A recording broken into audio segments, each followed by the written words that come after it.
अब अपन स्टार्ट करने वाले हैं कॉम्प्लीमेंट सिस्टम। तो कॉम्प्लीमेंट सिस्टम बेसिकली होता क्या है, सीरम में बहुत डिफरेंट टाइप के प्रोटीन्स प्रेजेंट होते हैं। कुछ प्रोटीन्स प्रेजेंट होते हैं जिनको अपन बोलते हैं कॉम्प्लीमेंट प्रोटीन्स। इनका काम क्या होता है, इनका काम होता है इम्यून रिस्पॉन्स जनरेट करना। ठीक है, देखो डेफिनेशन क्या है, सीरम में प्रोटीन्स प्रेजेंट होते हैं। टोटल सीरम प्रोटीन का कॉम्प्लीमेंट प्रोटीन्स लगभग 5% बनाते हैं। ठीक है, और जब ये सीरम में प्रेजेंट होते हैं ना, तो ये इनएक्टिव फॉर्म में प्रेजेंट होते हैं। लेकिन जब तुम्हें इम्यून रिस्पॉन्स तुम्हारी बॉडी को चाहिए होता है, ये एक्टिव हो जाते हैं, तो एक्टिवेटेड ड्यूरिंग इम्यून रिस्पॉन्स। ठीक है, इनकी बाइंडिंग की बात करते हैं, ये एक्शन कैसे करते हैं। बेसिकली जो ये क्या करते हैं, एंटीबॉडी से बाइंड हो जाते हैं। ठीक है, ये एंटीबॉडी का स्ट्रक्चर होता है। अब एंटीबॉडी का जो नीचे वाला रीजन होता है, ये होता है कांस्टेंट पार्ट, है ना, और ऊपर वाला होता है वेरिएबल पार्ट। तो कॉम्प्लीमेंट प्रोटीन्स क्या करते हैं, कांस्टेंट पार्ट पे जाके एंटीबॉडी के बाइंड हो जाते हैं। तो इसको बोलते हैं कॉम्प्लीमेंट का फिक्सेशन या कंजम्पशन, क्योंकि सीरम से कंज्यूम हो गए। ठीक है, अगली बात आती है स्पीसीज नॉन स्पेसिफिक। देखो कॉम्प्लीमेंट प्रोटीन्स जो होते हैं ना, स्पीसीज नॉन स्पेसिफिक होते हैं। इसका मतलब क्या होता है, जैसे कि कोई डॉग है, काऊ है, कैट है, ह्यूमन है, तो सबके सीरम में मिलने वाले कॉम्प्लीमेंट प्रोटीन लगभग एक जैसे ही होते हैं। लेकिन इसका एक एक्सेप्शन नहीं, इसमें होता क्या है, जितनी ज्यादा टेक्सोनॉमिक डिस्टेंस बढ़ेगी उतनी ज्यादा इनकी एफिशिएंसी कम होती जाएगी। इसका मतलब जितनी ज्यादा अनरिलेटेड स्पीशीज होंगी उनके कॉम्प्लीमेंट्स एक दूसरे के सिमिलर उतने कम होंगे। ठीक है यार, ये वाला जो पॉइंट है ना, इसके लिए तुम्हें थोड़ा सा वेट करना होगा, ये फिर मैं तुम्हें समझा दूंगा, उसमें कोई दिक्कत नहीं है, बस थोड़ा सा वेट करो, है ना। हीट लेवल, अगला पॉइंट आता है हीट लेवल। नॉर्मल सी चीज है, कॉम्प्लीमेंट प्रोटीन्स हैं, प्रोटीन्स को जब हीट करोगे तो वो डैमेज हो जाते हैं। जैसे इसका एग्जांपल दे रखा है, जब 56 डिग्री सेल्सियस तक अपन कॉम्प्लीमेंट को हीट करते हैं 30 मिनट्स के लिए, तो वो डीनेचर हो जाते हैं, डैमेज हो जाते हैं। तो जिस सीरम में कॉम्प्लीमेंट प्रोटीन्स डैमेज हो जाते हैं उसको बोलते हैं इनएक्टिवेटेड सीरम। सिंपल सी बात है। अगला आता है कंपोनेंट्स ऑफ कॉम्प्लीमेंट। देखो कॉम्प्लीमेंट के अंदर लगभग 30 डिफरेंट टाइप्स के प्रोटीन होते हैं। इसमें कुछ अलग अलग सिस्टम चलते हैं। जैसे कॉम्प्लीमेंट कंपोनेंट्स इसके हो जाते हैं C1 से C9। ठीक है, C1 to C9। लेकिन इसमें एक चीज क्या होती है, जो C1 होता है ना, एक कॉम्प्लेक्स, ये है कॉम्प्लेक्स कॉम्प्लीमेंट प्रोटीन। ठीक है, कॉम्प्लेक्स कॉम्प्लीमेंट प्रोटीन जो कि 3 डिफरेंट टाइप्स से मिलकर बनता है, C1Q, C1R एंड C1S से मिलकर ये बनता है। ठीक है, नॉर्मल सा पॉइंट है। अब एक और सिस्टम अपने पास है, जैसे प्रोपेर्डेन सिस्टम। देखो जैसे अपन ने यहाँ पे C1, C2, यहाँ पे नंबरिंग के थ्रू अपन ने क्लासिफिकेशन करा है ना, प्रोपेर्डेन सिस्टम में क्या होता है, अल्फाबेट्स के थ्रू क्लासिफिकेशन करा जाता है। जैसे कि फैक्टर B हो गया, फैक्टर D हो गया, नॉर्मल सी बात है। अब देखो, अब बात कर रहे हैं अपन इसकी मेन साइट ऑफ सिंथेसिस। तो main site of synthesis complements का होता है लिवर, और थोड़े बहुत अमाउंट में मोनोसाइट, मैक्रोफेज और GIT में भी बनते हुए देखे गए हैं। ये जितना भी ऑर्डर में पढ़ा रहा हूं ना, ये सारे पॉइंट्स तुम्हारे शास्त्री के हैं। एक बार लेक्चर देख लिया, शास्त्री रीड करोगे मक्खन निकलेगी। ठीक है, आगे जाते हैं एक्टिवेशन के ऊपर। चलो एक्टिवेशन समझना है ना, तो थोड़ा सा इसको अपन ड्रॉ करके समझाने की कोशिश करते हैं। जैसे कि ये कॉम्प्लीमेंट प्रोटीन बना रहा हूं मैं एक, है ना।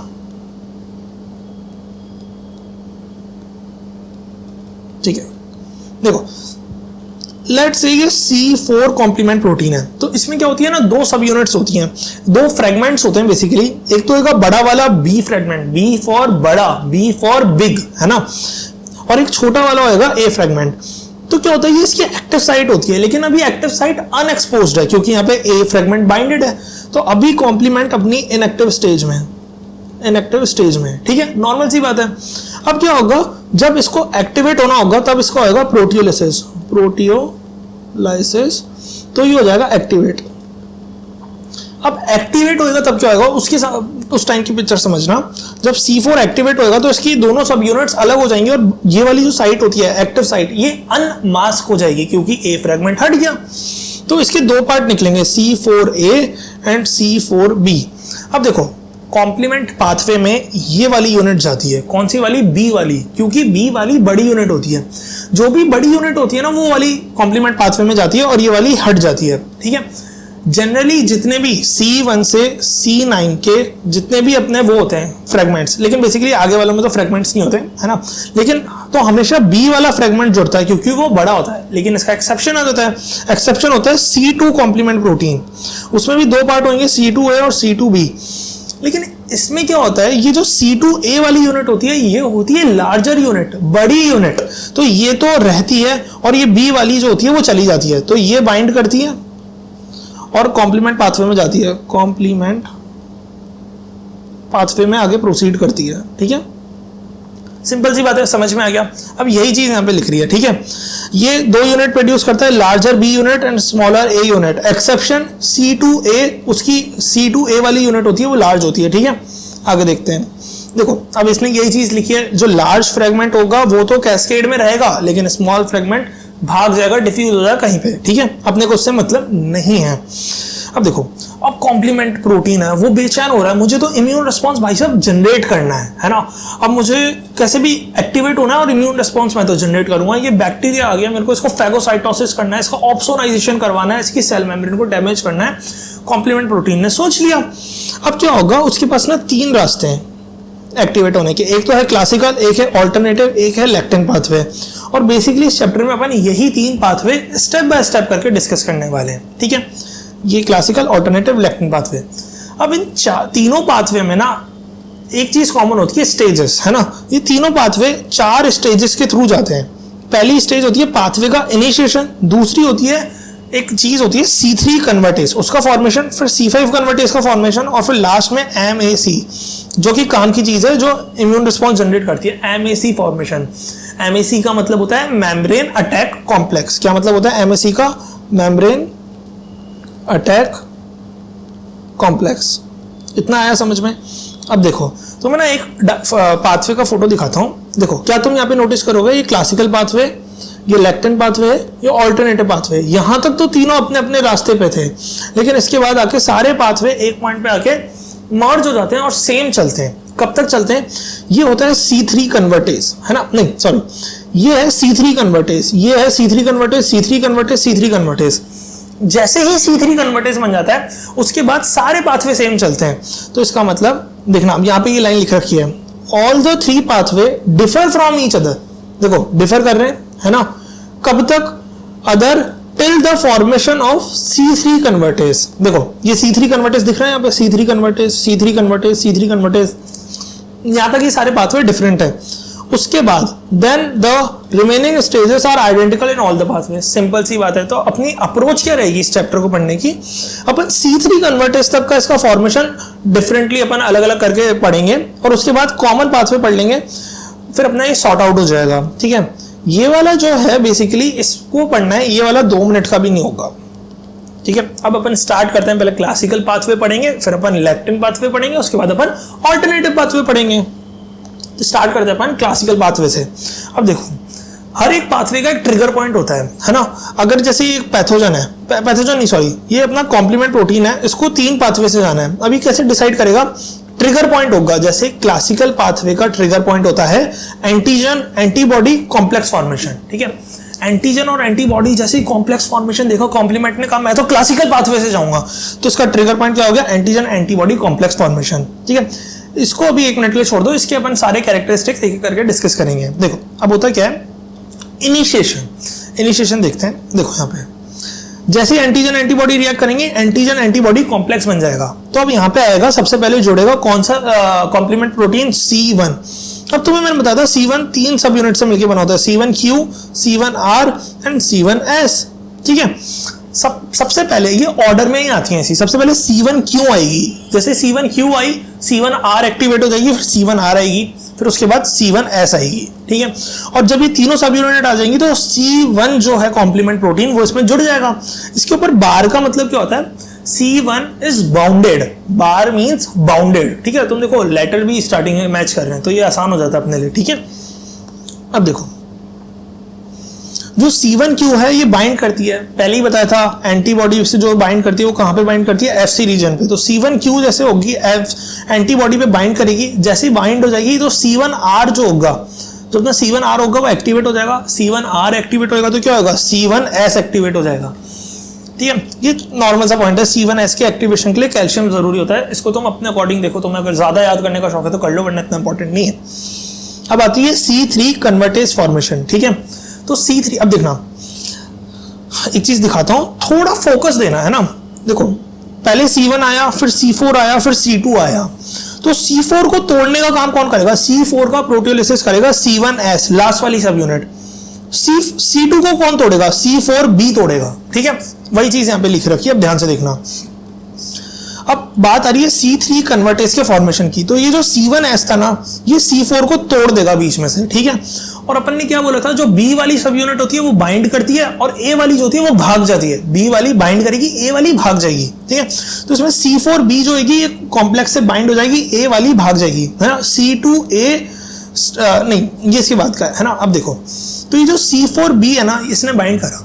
अब क्या होगा, पहले C1S ने C4 को तोड़ा था, अब C4B इसको तोड़ने की काम करेगा C2 को। इसके बाद C2 आई है, तो अब C4B जो है ये C2 को तोड़ेगा। बहुत कंफ्यूजन हो गया, एक बार अब डायग्राम देख लो। देखो C1 आई, आखिरी में C1S थी, अब C4 को कौन तोड़ेगा, C1S तोड़ेगा, तो C4A भाग जाएगा और 4B जुड़ जाएगा। अब ये 4B क्या करेगा, C2 को तोड़ेगा, किसकी प्रेजेंस में, मैग्नीशियम की प्रेजेंस में।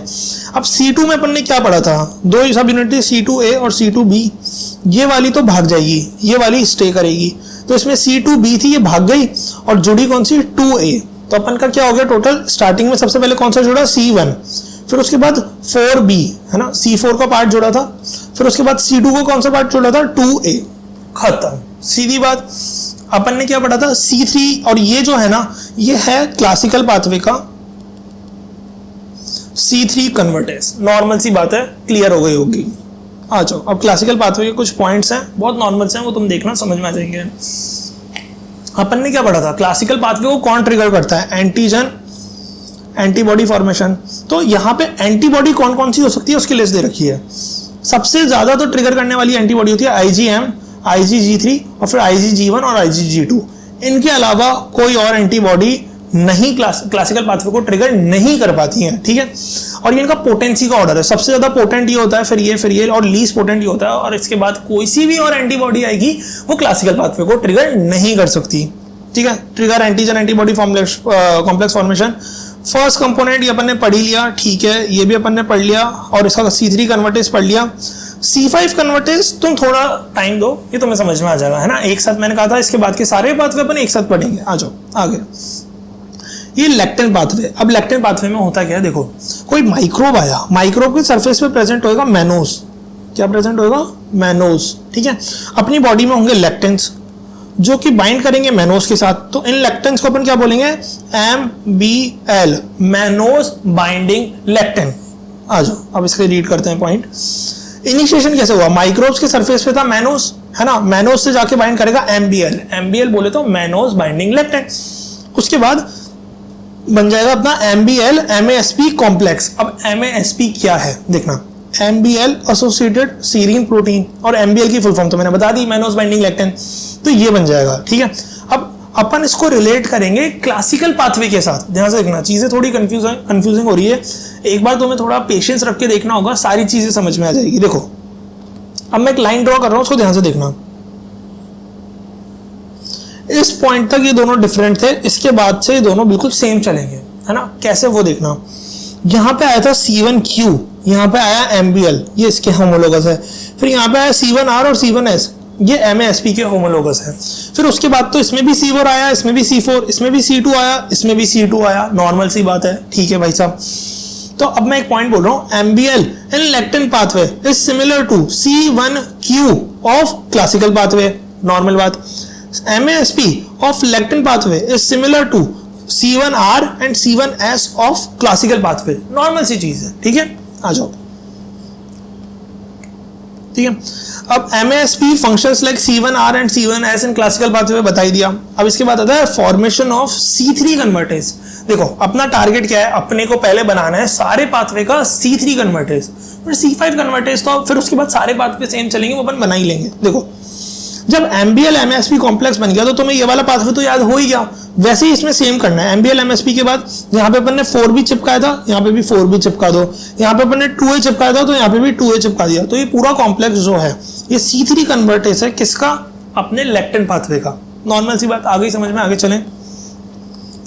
अब लेक्टिन पाथवे के कुछ इंपॉर्टेंट पॉइंट्स है वो देख लेते हैं। कौन सी टाइप की इम्यूनिटी जनरेट करता है, इनेट इम्यूनिटी। एंटीबॉडी की रिक्वायरमेंट सिर्फ और सिर्फ क्लासिकल पाथवे में होगी, लेक्टिन पाथवे में भी नहीं होगी और ऑल्टरनेटिव पाथवे में भी नहीं होगी, सिर्फ क्लासिकल पाथवे में एंटीबॉडी की रिक्वायरमेंट होगी। इसका ट्रिगर पॉइंट क्या है, mannose residues on microbial surface, पढ़ ही लिया अपन ने। फर्स्ट कंपोनेंट पता है स्पेशल प्रोटीन से, ये सब बता ही दिए तुम्हें। है ना। MASP similar to C1R and C1S, ठीक है, ये बता ही दिया था। इसका C3 कन्वर्टेज तुम लिख ही सकते हो, एक मिनट, हाँ ठीक है, सही है, C3 कन्वर्टेज हो गया। और C5 कन्वर्टेज जो है यार ये थोड़ा गलत लिखा हुआ है ना, C3 कन्वर्टेज, इसमें ना इसका C3 कन्वर्टेज ये है पूरा MBL MASP, इसने बस इतनी बाहर की यूनिट लिख दी और मतलब इसका काम हो गया, लेकिन इसके आगे MBL MASP भी आएगा, ठीक है। C5 कन्वर्टेज अपन एक साथ सबके देखेंगे, आ जाओ। इसके बाद अपन पढ़ने वाले हैं ऑल्टरनेटिव पाथवे। ऑल्टरनेटिव पाथवे में क्या होता है, जो C3 वाली यूनिट होती है वो हाइड्रोलाइज हो जाएगी और टूट जाएगी। किसमें टूटेगी, C3A और टूटेगी C3B में। तो A वाली जो यूनिट है ये तो भाग जाएगी, ये वाली इसमें रह जाएगी। अब C3B जो है ना ये इनिशिएटर्स के साथ कंबाइंड होगी, इनिशिएटर्स के साथ कंबाइंड होगी, और इसको जोड़ने का काम कौन करेगा, फैक्टर B, फैक्टर B। अब इसको अपन पाथवे में देखते हैं, देखो यहाँ पे C3 थी, हाइड्रोलाइज हो गई, C3A बाहर निकल गया, ये इनिशिएटर्स के साथ कंबाइंड हुई, C3 बाउंड बन गया। अब फैक्टर B आएगा, अब फैक्टर B इसके साथ जुड़ जाएगा। अब देखो जैसे अपन ने C3 को तोड़ा था C3A और C3B में, वैसे अपन इस फैक्टर B को तोड़ेंगे, फैक्टर B को तोड़ेंगे, एक मिनट इसको जाने दो, फैक्टर B टूटेगा, कैपिटल B में, कैपिटल B A में, ये तो यूनिट होगी भाग जाएगी और ये यूनिट अपनी पाथवे में रह जाएगी। लेकिन अभी यहाँ पे क्या है, पूरा फैक्टर B जुड़ा है, तो अभी इसको टूटना बाकी है, तो इसको तोड़ने का काम कौन करेगा, फैक्टर D। जैसे फैक्टर D आएगा, B की A वाली सब यूनिट तो चली जाएगी और कैपिटल B वाले फैक्टर B की स्मॉल b वाली सब यूनिट रह जाएगी। तो क्या बना, सबसे पहले C3B आई, फिर कैपिटल B की स्मॉल सब यूनिट B वाली आई और इसने बना लिया C3 कन्वर्टेज। ये है प्रोपेडियन स्टेबलाइजर और ये किसका C3 कन्वर्टेज है, अपने ऑल्टरनेटिव पाथवे का। अब इसके पॉइंट्स रीड करना, सारे समझ में आ जाएंगे। C3 हाइड्रोलाइज हो जाएगी, C3A चली जाएगी, C3B बाइंड हो जाएगी, ठीक है। अब फैक्टर B आएगा, है ना, फैक्टर B हो जाएगा, ये B A वाली सब यूनिट को तो रिलीज कर देगा, किसकी मदद से, फैक्टर D तोड़ेगा फैक्टर B को, ठीक है, ये चली जाएगी। ये सब अपन ने देख लिया। अब C5 कन्वर्टेज फॉर्मेशन सबका एक साथ अपन देखेंगे, ठीक है। फिर आखिरी में मेम्ब्रेन अटैक कॉम्प्लेक्स बनेगा। ऑल्टरनेटिव पाथवे के कुछ 2-3 पॉइंट्स हैं, अपन वो देख लेते हैं। इम्यूनिटी टाइप वाई इनेट, एंटीबॉडी रिक्वायरमेंट सिर्फ क्लासिकल पाथवे में थी। ट्रिगर पॉइंट क्या है इसका, जैसे कि LPS हो गया, फंगल सेल वॉल हो गई, है ना, पैरासाइट्स हो गए, इसके ट्रिगर पॉइंट होते हैं, ठीक है। फर्स्ट कंपोनेंट C3 इन्वॉल्व होता है, फिर फैक्टर B आता है, फिर फैक्टर D आता है ना, वो प्रोपेडियन स्टेबलाइजर होता है, सिंपल सी चीज। ये सारे पॉइंट अपन ने देख लिया। अब सेकेंड पार्ट, अब अपने को ये वाला पार्ट पढ़ना है, ठीक है। अब देखो C3 कन्वर्टेज का मतलब क्या होता है, जो C3 को कन्वर्ट करेगा। तो हमने को C3 में से क्या चाहिए, C3B वाली सब यूनिट चाहिए, इसको तोड़ना है। तो ये सारे कॉम्प्लेक्स क्या करेंगे, इस C3 वाली सब यूनिट को, C3 सब यूनिट नहीं मतलब प्रोटीन को तोड़ने का काम करेंगे। तो इसमें से C3A तो भाग जाएगा और C3B जुड़ जाएगा। तो अपने को इसमें क्या लगाना है, सबके आगे 3B लगा दो, 3B खत्म। अब तुम देखो इसके आगे 3B लगा दिया तो C5 कन्वर्टेज, 3B। अब ये क्या है, ये है C5 कन्वर्टेज, यानी कि C5 वाली सब यूनिट जो होती है उसको तोड़ेगा। तो C5 में से भी 5B सबके आगे जोड़ दो, तो सबके आगे यहाँ पे 5B जोड़ दो, 5B जोड़ दो, 5B जोड़ दो, ठीक है। अगली बात में अब क्या है, इसने इस पूरे कॉम्प्लेक्स को, इन सारे कॉम्प्लेक्स को कैसे रिप्रेजेंट करा है, C से, और सबके आगे 5B जोड़ दिया और बार लगा दी, यानी कि बाउंडेड है ना। तो C5। अब इसके बाद सारे पूरे आएंगे। अब C6 आएगा, C7 आएगा, C8 आएगा, C9 आएगा, सबको ऐसे ऐसे नॉर्मली जोड़ते जाओ। जैसे ये तो अपन ने ऊपर लिख ही दिया था, सबके आगे 6, 7, 8 और 9 अपन ने जोड़ दिया और ये बन जाता है मेम्ब्रेन अटैक कॉम्प्लेक्स, जो कि माइक्रोब को डैमेज करता है या उसको लाइसिस करने का काम करता है, ठीक है। ये हुई बात। अब तो मेरे दिमाग में एक क्वेश्चन आ सकता है कि यार ये जो A निकला, ये जो और ये C3A निकला, फिर C4A निकला, ये सब क्या है, और ये C5A निकला। यहाँ पे लिख रहा है एनाफाइलाटॉक्सिन्स, यानी कि ये सिस्टेमिक, जैसे एनाफाइलेक्सिस होता है ना, वो क्या करता है, एनाफाइलेक्सिस में क्या होता है, IgE एंटीबॉडी मास्ट सेल से बाइंड हो जाती है, उसको तोड़ती है और हिस्टामिन रिलीज होता है, उसके कारण अपने को सिस्टेमिक साइड इफेक्ट्स देखने को मिलते हैं। एनाफाइलाटॉक्सिन्स भी वही काम करते हैं, लेकिन छोटे लेवल पे। ये भी मास्ट सेल से बाइंड हो जाएंगे, हिस्टामिन रिलीज करवाएंगे, ठीक है। ये हो गया। अब अपन देखने वाले हैं लास्ट पार्ट पे आ गए अपने कॉम्प्लीमेंट सिस्टम के effector functions of complement pathway. सबसे पहले मेम्ब्रेन अटैक कॉम्प्लेक्स बन जाएगा। अब मेम्ब्रेन अटैक कॉम्प्लेक्स करता है क्या है, ये माइक्रोब है, ठीक है। इसकी सेल वॉल को परफोरेट कर देगा, सेल मेम्ब्रेन को परफोरेट कर देगा। अब क्या होगा, जैसे परफोरेट हो जाएगा, आयंस और वाटर इसके अंदर आ जाएगा, तो सेल फूलता जाएगा फूलता जाएगा फूलता जाएगा और एक पॉइंट पे आके बर्स्ट हो जाएगा, सेल मर जाएगा, ठीक है। और ये किस किस टाइप के बैक्टीरिया को और मतलब पैथोजेंस को मारने का काम करता है? मैक बैक्टीरिया को मारेगा, एनवेलप वायरस को मारेगा, ट्यूमर सेल्स को मारेगा और डैमेज्ड होस्ट सेल, जो कुछ होस्ट सेल डैमेज हो जाएंगे उनको भी मारने का काम करेगा। इन्फ्लामेशन, एनाफाइलोटॉक्सिन्स का पॉइंट बता ही दिया। एनाफाइलोटॉक्सिन्स कौन कौन से हैं अपने पास? C3A, C4A, C5A, ठीक है। मास्ट सेल से बाइंड हो जाएंगे, हिस्टामिन रिलीज करेंगे और हिस्टामिन के normal functions, vasodilation, vascular permeability वगैरह वगैरह, वो अपने को देखने को मिलेगा। अब एक टर्म आती है ऑप्सोनाइजेशन। देखो ऑप्सोनाइजेशन में होता क्या है, तुम्हारी मम्मी ने कहा तुम्हें ये खाना खाना है, ठीक है, तुम्हारा मन नहीं करेगा, क्यों नहीं करेगा? उसमें मसाले नहीं है, तुम क्योंकि मम्मी मसाले डालो फिर मैं जरूर खा लूंगा। तो वही काम होता है, जैसे पैथोजन आया तुम्हारी बॉडी में, मैक्रोफेज इसको खाएगी, लेकिन मैक्रोफेज इसको इजीली खा पाए इसलिए आपको इसको टैगिंग देनी होती है, ठीक है, यानी कि मसाला छिड़कना होता है जिससे मैक्रोफेज इसको इजीली खा जाए। वही मसाला छिड़कना या उस पैथोजन पे टैगिंग करने को अपन बोलते हैं ऑप्सोनाइजेशन, टैगिंग फॉर फैगोसाइटोसिस, ठीक है। ये हो गया पॉइंट क्लियर। अब आता है अपने पास इसके बाद क्लियरेंस ऑफ इम्यून कॉम्प्लेक्स। देखो तुम्हारी बॉडी में इम्यून रेस्पॉन्स जनरेट हुआ, एंटीजन एंटीबॉडी कॉम्प्लेक्स बना, तो अब इसको क्या है, तुमको बॉडी से रिमूव करना जरूरी है, क्योंकि अगर ये टिश्यू में चले जाएगा तो टिश्यू डैमेज या इन्फ्लेमेशन कॉज करेगा जो अपने को नहीं चाहिए। तो अपन क्या करेंगे, ये जो कॉम्प्लीमेंट सिस्टम होता है ना, इसकी जो C3B वाली सब यूनिट होती है, ये जाके इस इम्यून कॉम्प्लेक्स से यानी कि एंटीजन एंटीबॉडी कॉम्प्लेक्स से बाइंड हो गई, ये क्या करती है आरबीसी के साथ इसको स्प्लीन या लिवर तक लेके चली जाती है, वहां से ये रिमूव हो जाते हैं। अब क्या, ये पूरा तुम्हारा जो कॉम्प्लीमेंट सिस्टम था ये कंप्लीट हो गया। अब तुम्हें क्या करना है, सीधे जाओ किताब उठाओ अपूर्व शास्त्री, लाइन से पढ़ो, सारे पॉइंट क्लियर हैं, जितना भी इंपॉर्टेंट कंटेंट लेना था। अब कोई भी कॉम्प्लीमेंट सिस्टम का क्वेश्चन आएगा वो तो वहाँ से इजीली हो जाएगा। थोड़ा टफ टॉपिक था लेकिन एक बार वापस देखोगे सारी चीज़ें समझ में आएगी, ठीक है।